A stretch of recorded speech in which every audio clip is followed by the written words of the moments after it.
yesterday to get back on the grass. You go a week or so, a little over a week of not practicing, and then you get a chance to see the guys that practice again working.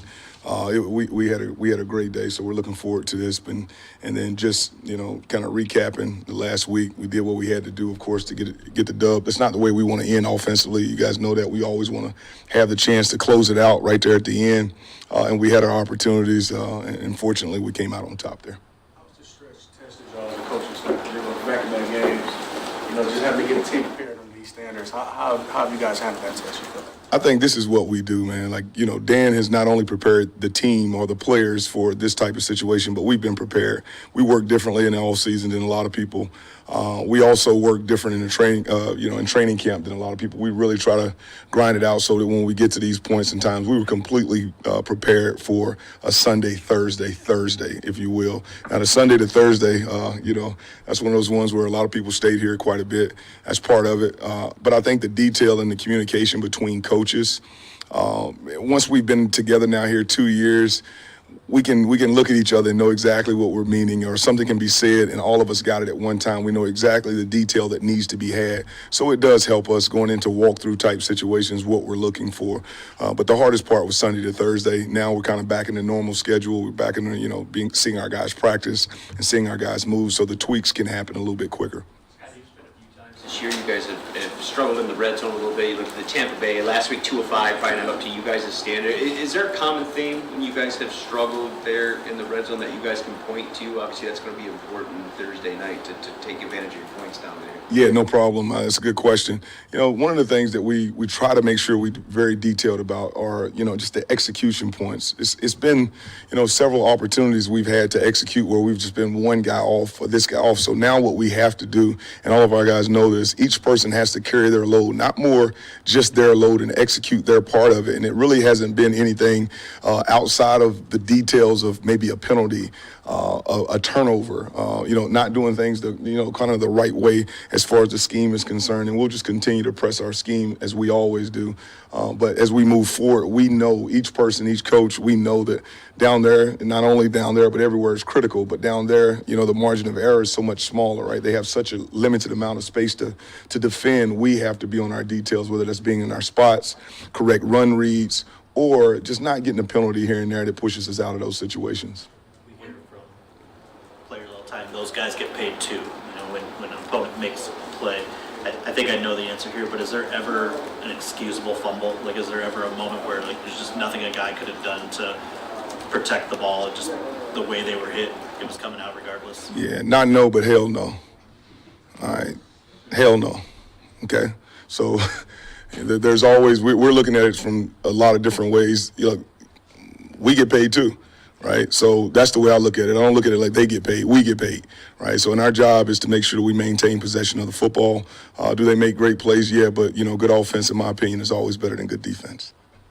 When you kind of playing on that, good offense is better than a good defense. With all of the injuries that we've seen on defense, does the offense take a little bit of that on its shoulders this week to get back to the 35 points per game at home that you guys have been averaging? Yeah, we have to execute. Offensively, we have to execute, and that is not necessarily connected to just what's going on with our defense, but this is a team. We do help each other. There's been times in this year, and you guys have seen it, we've maybe had a guy down on our side of the ball. They do a good job of getting us a turnover in the red zone. We go back. So we have to play complementary football, and the way that we play complementary football is we got to execute. We have to be physical. This is the physical time of the year that a lot of people start talking about physicality. Well, we start that, in January, February of last year is when we start talking about it and we start executing it. So we know that we have to do our job, but we also expect our defense to come out and play well. That's what they do, right? They do well. So, what kind of tone does David set in the weight room for the running backs? I know he's rubbed off on Jah in that regard in some ways, but have you been around a guy like him who can kind of throw the weight around like he can, and what tone does he set in that regard? Y'all answer that. That's easy. I lift more weights now because of David. That's a true statement. I do. I follow these guys just like a lot of you guys follow them. I see the stuff in the off season. I don't want to be the weakling in the room. So I'm in the weight room too because of it. But the truth is there is a standard that's set in the weight room, but that standard is a physical standard, period. And the reason why he is the way he is on the field is because he's preparing himself to go out and be the most physical back that he can possibly be. And if you notice, our guys in some of those one-on-one situations now, whether it's Craig, whether it's Ja, it's not always going to be a wiggle, because they know that when they get in the meeting room, we're gonna talk about was that a situation where you could be physical with the run and finish the run at the line of scrimmage or at the goal line.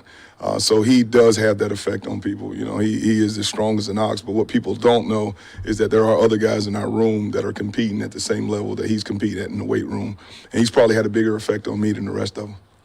Can you deadlift 700 pounds yet? Say again? Can you deadlift 700 Say again? pounds yet? No, I cannot. But I can watch him do it, and I was a little nervous when I saw him doing it, and he just said, it's the off-season, coach, I got to get prepared, and it showed up. I don't care how, big of a season I want to have. I don't think the 700-pound deadlift is going to show up for me the same way. Can we get an evaluation of Sewell's ball skills, running the ball, and maybe it's a fullback rep, refrigerator Perry style rep? Man, love the anger in the run, but the ball security was egregious. They just can't get near it, right? They can't quite get near it. But you think about trying to get him on the ground. I watched the stiff arm, and I was grading him. You can ask Coach.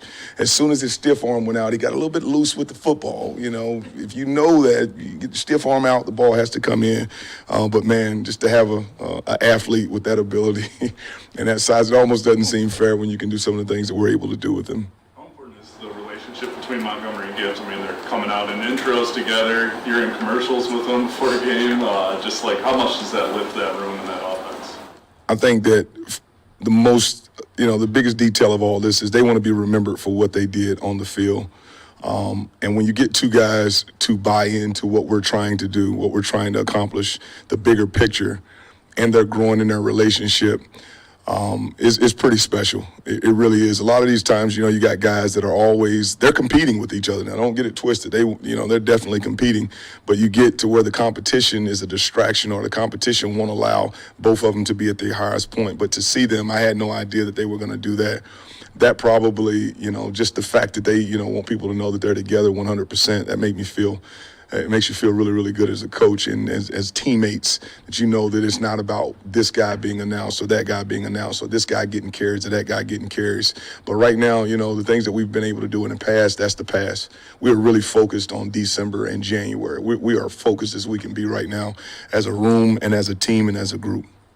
Have you applied for your Screen Actors Guild card yet, or do you just wait till the offseason to fill out that form? Yeah, that was just fun then. Unless I can be a coach, I don't want to do anything else.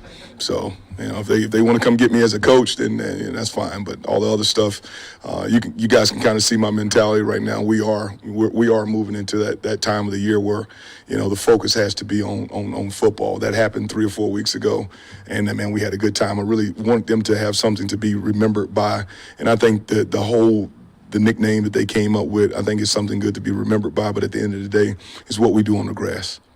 This might be kind of a big picture question, but you look at the top 5 rushing teams in the league this year, and they have some of the best records in the NFL this season.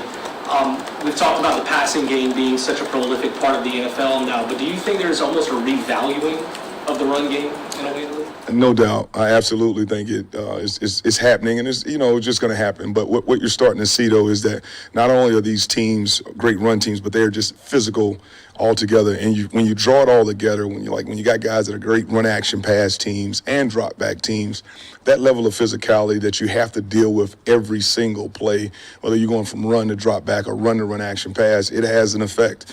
And one of the other things that you're seeing is that as we keep going, a lot of these teams have 2 guys that are kind of, some teams have one. You'll see some teams with 1 guy, and it doesn't necessarily have to come just from the running back position, right? You can add rushing from the quarterback position as well. So there is a trend, as you can see. We saw it at the beginning of the year. Didn't know if it would continue, but now we're seeing it. And I think, it's something that we'll see. It takes a little bit of stress off of the defenses. Of course, we're keeping our defenses on the sideline a little bit longer by being able to run the football, but it also opens the playbook up.